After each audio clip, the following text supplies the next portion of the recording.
Hello दोस्तों, किसी ने क्या खूब कहा है कि कद चाहे जितना भी लंबा हो, किसी ने आने वाले कल को नहीं देखा है। यानी कल क्या होगा ये किसी ने नहीं जाना है। तो आइए इसे कहानी की मदद से जानने की कोशिश करते हैं, सीखने की कोशिश करते हैं कुछ कि जिस कल के भरोसे हम बैठे हुए रहते हैं वो कल होता भी है या नहीं है, कल क्या होगा ये हमें मालूम होगा भी कभी या नहीं। तो हेलो दोस्तों, मैं हूँ बबलू रॉक और आइए हमारे साथ हो करते हैं कुछ नया सीखने का प्रयास। तो आइए इस कहानी को शुरू करते हैं। विष्णु जी एक बार गरुड़ महाराज के साथ, जिनका की रफ्तार काफी तेज होता है, वो तो हम सभी जानते हैं कि गरुड़ महाराज का रफ्तार कितना तेज होता है। वही विष्णु जी एक बार अपने गरुड़ महाराज के साथ चल देते हैं कैलाश पर्वत पर शंकर जी से मिलने। वहां पर पहुंचकर विष्णु महाराज वो चले जाते हैं शंकर जी से मिलने। इसके बाद गरुड़ महाराज जो है वहां की खूबसूरती देखकर आश्चर्यचकित हो जाते हैं। यानी कैलाश पर्वत की खूबसूरती देखकर वो अचंभों में पड़ जाते हैं। वहीं पे एक छोटी सी चिड़िया भी रहती है जो कि काफी खूबसूरत रहती है, और वहीं पे यमराज महाराज भी आए हुए रहते हैं। यमराज महाराज उस छोटी सी चिड़िया को कुछ देर आश्चर्यचकित निगाह से देखते हैं और इसके बाद शंकर जी से मिलने चले जाते हैं। इसके बाद गरुड़ महाराज कुछ संदेह होता है कि कहीं आज इस चिड़िया का अंतिम दिन ना हो।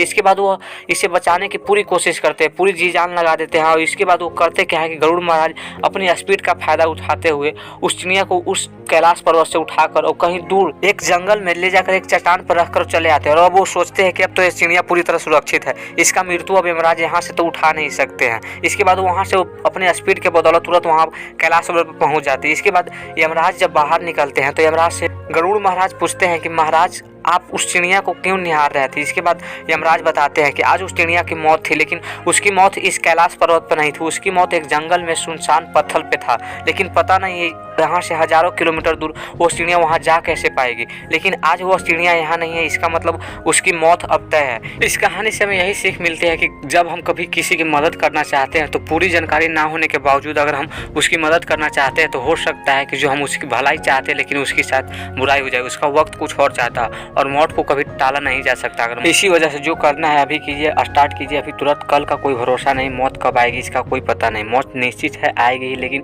तब तक हम कुछ कर पाते हैं नहीं, ये ज़्यादा महत्वपूर्ण होता है। हम कुछ करें ये ज़्यादा महत्वपूर्ण होता है।